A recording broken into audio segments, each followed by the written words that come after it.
আকাশবাণী কলকাতা স্থানীয় সংবাদ পড়ছি নমামি বসুরুদ্র। প্রথমে বিশেষ বিশেষ খবর। রাজ্য বিধানসভা নির্বাচনে দ্বিতীয় তথা শেষ দফার ভোট গ্রহণের জন্য প্রচারাভিযান আজ সন্ধ্যায় শেষ হয়েছে। এর সঙ্গেই শুরু হয়েছে সাইলেন্স পিরিয়ড। এই দফায় 7 জেলার 142টি আসনে আগামী বুধবার 29 এপ্রিল ভোট নেওয়া হবে। ভোটের আগে সবকটি নির্বাচনী কেন্দ্রে চলছে কঠোর নজরদারি। 2321 কোম্পানি কেন্দ্রীয় বাহিনী মোতায়েন করা হয়েছে। সতর্কতামূলক ব্যবস্থা হিসেবে পুলিশ নির্বাচন কমিশনের নির্দেশে 1,500-এর বেশি দুষ্কৃতীকে গ্রেপ্তার করেছে। দ্বিতীয় তথা শেষ দফার ভোটের আগে সুপ্রিম কোর্টের নির্দেশ মতো আজ চূড়ান্ত অতিরিক্ত ভোটার তালিকা প্রকাশ করা হতে পারে। রাজ্যে দ্বিতীয় দফা বিধানসভা নির্বাচনের আগে বাইক চলাচল সংক্রান্ত নির্বাচন কমিশনের নির্দেশিকায় সংশোধন করে কলকাতা হাইকোর্ট জানিয়েছে, ভোট শেষ হওয়ার 48 ঘণ্টা আগে থেকে দল বেঁধে বাইক চালানো যাবে না। অনুকূল বায়ুপ্রবাহ এবং বঙ্গোপসাগর থেকে প্রচুর পরিমাণে জলীয় বাষ্প স্থলভাগে প্রবেশ করায় সারা রাজ্যেই আগামী 4-5 দিন বৃষ্টির সম্ভাবনা। আসছে বিস্তারিত খবরে। রাজ্যে বিধানসভা নির্বাচনের দ্বিতীয় তথা শেষ দফার ভোট গ্রহণের জন্য প্রচারাভিযান আজ সন্ধ্যায় শেষ হয়েছে। এর সঙ্গেই শুরু হয়েছে সাইলেন্স পিরিয়ড। এই দফায় 7 জেলার 142টি আসনে আগামী বুধবার 29 এপ্রিল ভোট নেওয়া হবে। মোট 3,21,73,837 জন ভোটার এই দফায় তাদের গণতান্ত্রিক অধিকার প্রয়োগ করবেন। এর মধ্যে মহিলা ভোটারের সংখ্যা 1,57,37,000-এর কিছু বেশি। তৃতীয় লিঙ্গের ভোটার রয়েছেন 792 জন। তবে সুপ্রিম কোর্টের নির্দেশ মতো এসআইআর এর এডুকেশনে বাদ পড়া ভোটারদের আবেদন বিবেচনা করে অ্যাপিলেট ট্রাইব্যুনাল আজ তালিকা প্রকাশ করলে এই সংখ্যায় পরিবর্তন হবে বলে মনে করা হচ্ছে। দ্বিতীয় দফায় প্রতিদ্বন্দ্বিতার আসরে রয়েছেন 1,448 জন প্রার্থী। মহিলা প্রার্থীর সংখ্যা 220 জন। আয়তনের নিরিখে সবথেকে বড় বিধানসভা কেন্দ্র নদিয়ার কল্যাণী এবং সবচেয়ে ছোট কলকাতার জোড়াসাঁকো। অন্যদিকে হুগলির চুঁচুড়া বিধানসভার ভোটার সর্বাধিক 2,75,715 জন। সবচেয়ে কম ভোটার রয়েছেন উত্তর 24 পরগনার ভাটপাড়ায় 1,17,195 জন। মোট 2,321 কোম্পানি কেন্দ্রীয় বাহিনী এই দফায় মোতায়েন করা হচ্ছে। পাশাপাশি থাকছেন 142 জন সাধারণ পর্যবেক্ষক, 95 জন পুলিশ পর্যবেক্ষক এবং 100 জন ব্যয় পর্যবেক্ষক। দ্বিতীয় দফায় 39,301টি প্রধান ও 1,700 অক্সিলিয়ারি সহ মোট 41,001টি ভোটগ্রহণ কেন্দ্র খোলা হচ্ছে। এর মধ্যে শহরাঞ্চলে 14,218 এবং গ্রামাঞ্চলে 25,083টি প্রধান ভোটগ্রহণ কেন্দ্র খোলা হচ্ছে। মহিলা পরিচালিত ভোটগ্রহণ কেন্দ্রের সংখ্যা 8,845টি। 298টি মডেল ভোটগ্রহণ কেন্দ্র থাকছে। বিশেষভাবে সক্ষম ব্যক্তিরা 13টি ভোটগ্রহণ কেন্দ্র পরিচালনা করবেন।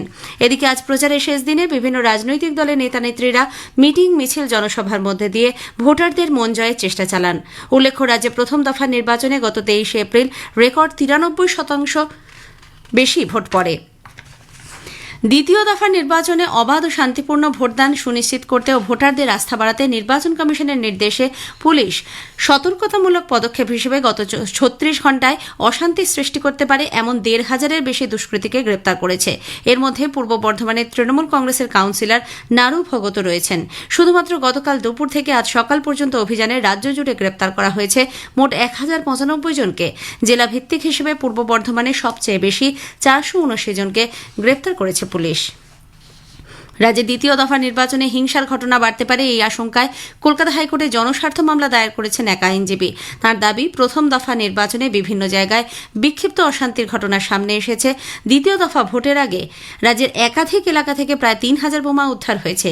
এই পরিস্থিতিতে অবিলম্বে আদালতের হস্তক্ষেপের দাবি করেছেন তিনি। দ্বিতীয় দফা ভোটের আগে সুপ্রিম কোর্টের নির্দেশ মতো আজ চূড়ান্ত ভোটার তালিকা প্রকাশ করা হতে পারে।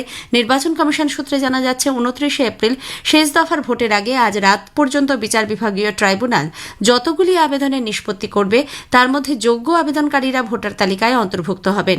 একই সঙ্গে এবারের নির্বাচনে ভোটাধিকার প্রয়োগ করতে পারবেন তারা। উল্লেখ্য, গত 23 এপ্রিল প্রথম দফার ভোটের দুদিন আগে প্রকাশিত চূড়ান্ত অতিরিক্ত ভোটার তালিকায় নতুন করে অন্তর্ভুক্ত হন 139 জন। ভোটের আগে সর্বত্রই নজরদারি আরও আঁটোসাঁটো করেছে পুলিশ। বেহালা পশ্চিম বিধানসভার সরসোনা থানার বীরেন্দ্রা রোডে নাকা চেকিংয়ের সময় একটি মোটরসাইকেল আরোহীর ব্যাগ থেকে 4 লক্ষ টাকা উদ্ধার হয়েছে। বাজেয়াপ্ত করা হয়েছে মোটরসাইকেলটি। বেহালা পশ্চিম বিধানসভার পর্ণশ্রী থানা এলাকার একটি গাড়ি থেকে 1,38,000 টাকা মিলেছে।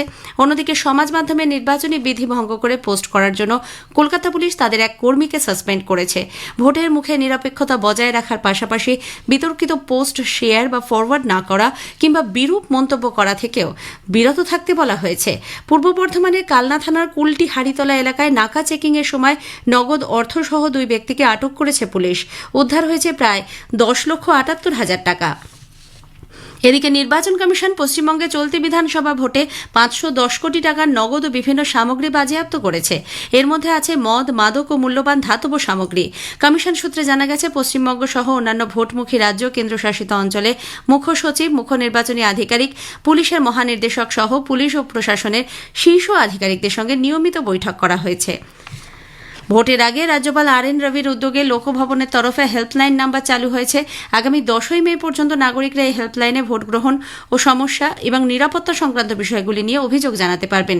সংশ্লিষ্ট কর্তৃপক্ষের সঙ্গে সমন্বয় রেখে আবেদনগুলি সংবেদনশীলতা ও সর্বোচ্চ গোপনীয়তার সঙ্গে বিবেচনা করা হবে।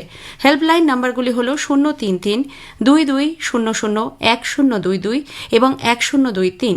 এছাড়া ইমেলেও অভিযোগ জানানো যেতে পারে। দ্বিতীয় দফা ভোটের আগে আজ বিভিন্ন জেলা থেকে অশান্তির খবর মিলেছে। হুগলির আরামবাগে তৃণমূল কংগ্রেস সাংসদ মিতালি বাগের ওপর দুষ্কৃতী হামলার ঘটনায় বেশ কয়েকজনকে গ্রেপ্তার করা হয়েছে।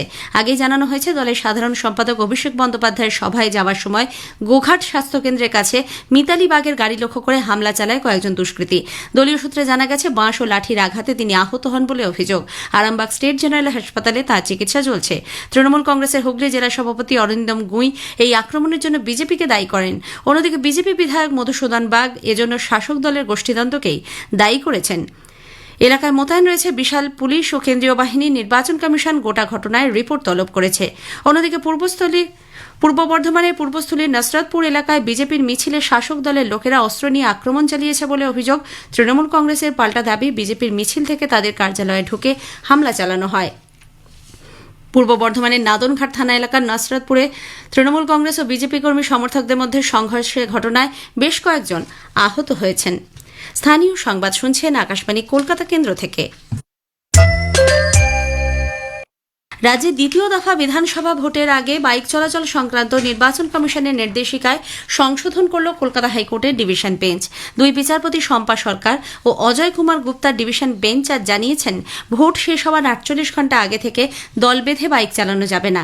বাইক সংক্রান্ত নিষেধাজ্ঞা নিয়ে সিঙ্গল বেঞ্চের রায়কে চ্যালেঞ্জ জানিয়ে ডিভিশন বেঞ্চের দ্বারস্থ হয় নির্বাচন কমিশন। তার প্রেক্ষিতে বেঞ্চ জানিয়েছে, কারো ব্যক্তি স্বাধীনতায় হস্তক্ষেপ করতে পারে না আদালত। পারিবারিক প্রয়োজন বা জরুরি ক্ষেত্রে বাইক নিয়ে বেরোনোর জন্য বিচারপতি কৃষ্ণা রাও এর আগে যে নির্দেশ দিয়েছিলেন তাই বহাল থাকবে। এদিকে এই নির্দেশ মেনে আজ সন্ধ্যা থেকেই নিষেধাজ্ঞা জারি হয়েছে। রাজ্য পুলিশের ডিজি সিদ্ধিনাথ গুপ্তার কার্যকালের মেয়াদ আরও 6 মাস বাড়ানো হয়েছে। স্বরাষ্ট্র মন্ত্রকের আবেদনে সায় দিয়ে মন্ত্রিসভার নিয়োগ সংক্রান্ত কমিটি এই সিদ্ধান্ত নেয়। আগামী 30 এপ্রিল তাঁর অবসর গ্রহণের কথা ছিল। শিলিগুড়ির বেঙ্গল সাফারি পার্কের একমাত্র গন্ডার ভীমের মৃত্যু হয়েছে। বেঙ্গল সাফারির ডিরেক্টর বিজয় কুমার জানিয়েছেন, সম্পূর্ণ বার্ধক্যজনিত কারণেই মৃত্যু হয়েছে ভীমের। বন দপ্তরের উপস্থিতিতে তার শেষকৃত্য সম্পন্ন হয়। ভীমের মৃত্যুতে সঙ্গে সঙ্গে বেঙ্গল সাফারির অন্যতম আকর্ষণ বন্ধ হয়ে গেল। প্রায় 1 দশক আগে গন্ডারটি সেখানে আসে। প্রথমে কানহেলা নামে পরিচিত হলেও বিশাল ও শক্তিশালী চেহারার জন্য তার নাম রাখা হয় ভীম। অনুকূল বায়ুপ্রবাহ এবং বঙ্গোপসাগর থেকে প্রচুর পরিমাণে জলীয় বাষ্প স্থলভাগে প্রবেশ করায় সারা রাজ্যেই আগামী 4-5 দিন বৃষ্টির সম্ভাবনা।